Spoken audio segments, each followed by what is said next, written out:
करे आस्था को छुंछी बड़ा बड़ा उनको छोटे बाबा बहुत पिटाई बा। छोटे बाबा हमारे मंच के हास्य कलाकार हैं। इनको एक बार भैया नमस्ते बोल दो। भैया प्रणाम। नो एक्सेप्ट फ्रॉम ना जाए सब मत हमारे जैसे मान लो कि अगर हम आप लोगों ने पवन सिंह को गायक बना दिया, नायक भी बना दिया, तो मान लो कि हमारे अपोजिट जो काम करी वो हमारे हीरोइन हो। सही बात।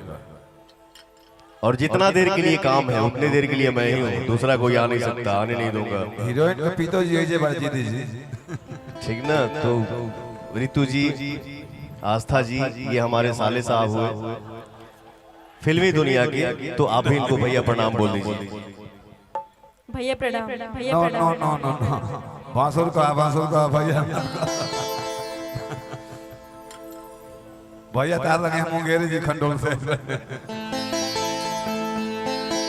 पातर कमर चाकर भइल सीना बहो,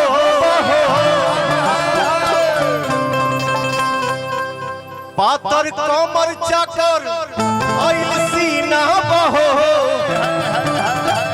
हाथे खिलैकन के छूटत पसीना बहो।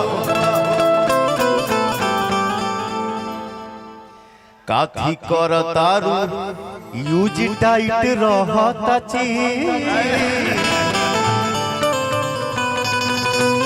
असर करत न जाड़ के महीना। ये हमारे साथ बहुत पहले फिल्म पहले बड़ी ठीक ना। तो हमारी भगवान हमारे सामने खड़े हैं, बैठे हैं, खुल के एंजॉय करिए, ठीक है। असर करत नजर के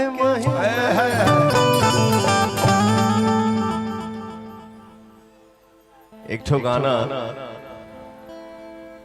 कहीं भी किसी भी इंसान को सीढ़ी बाई सीढ़ी आगे बढ़ना चाहिए। हंसलू तो भाग हमर जाग जाए। कौन स्केल है रे? आगे बढ़ा।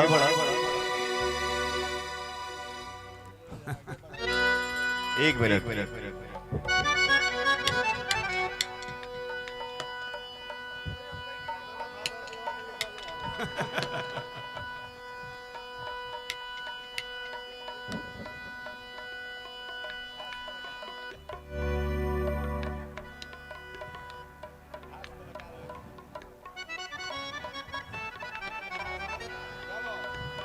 नहीं स्केल बढ़ावत है। हेलो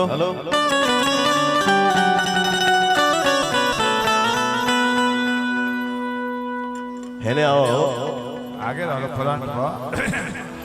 हंसलू तो भाग हमर जाग जाए, हंसलू तो भाग हमर जाग जाए। जा हमरो हमरो तोहरे के लाग जाए, या हमरो तोहरे के लाग जाए।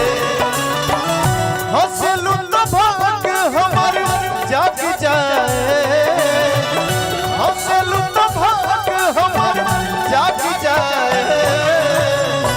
मुझे आज भी वो दिन याद है, और आज भी वो कुर्ता पजामा शेरवानी हमको याद है जो मैं इसी मंच पे गाना गाया था कि 16 बरिस के भइलू अब ही प्यार ना भई। 16 बरिस के भइलू अब ही प्यार ना भई। ई जवानी बाबा का रुक रे, ई जवानी बाबा का कोनो यार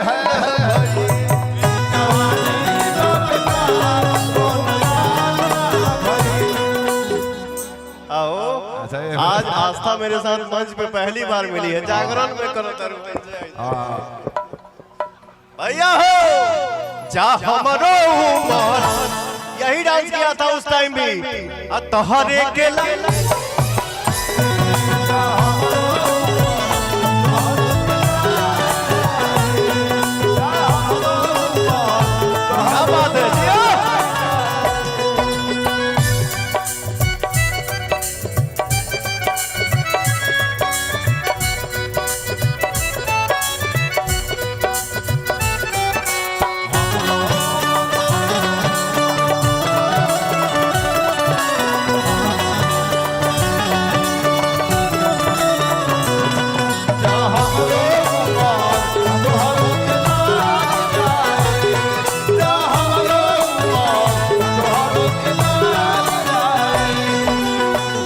मिलके जब जालू मोरे धन हो जियारा जरेला छन छन हो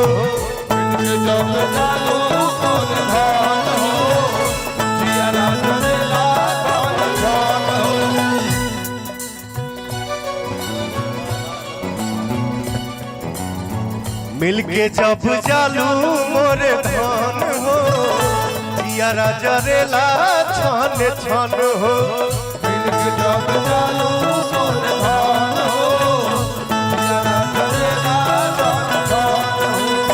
हे भैया एक चीज हमसे छूट गया था इस महोत्सव में मंच के सामने हमारे जितने भाई यूट्यूबर भाई बैठे हैं खड़े हैं कैमरा लेके जे भी भाई हमारे न्यूज चैनल से बा आप सभी को मेरा सादर प्रणाम अपना आशीर्वाद अपना साथ अपना प्यार बनाए रहिए और सबके बारे में अच्छा दिखाइए अच्छा सुनाइए रहेलू तू सोझा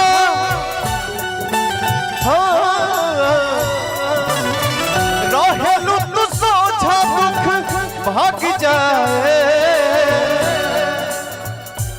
आइए हीना जी आइए अरे एक जीती जी के साथ रह दिया नहीं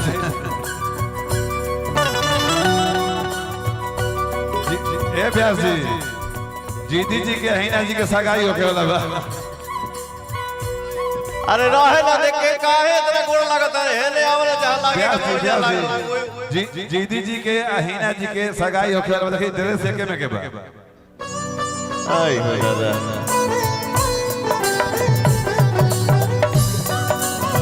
पुरान चाउर के पंथ बने लाओ भैया बहुत पहले से यूपी बिहार में मंच को हिला के रख देती है जिसका नाम है हीना सही बात बा जय हो हीनो खा लिए बड़े जिदियो भैया खा लिए बड़े रहेलू तू सोझा दुख भाग जाए रहेलू तू सोझा दुख भाग जाए जा हमरो उमर जा हमरो उमर तोहरे केला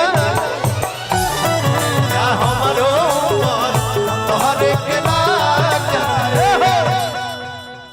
आरा के उठ लाली लगवलू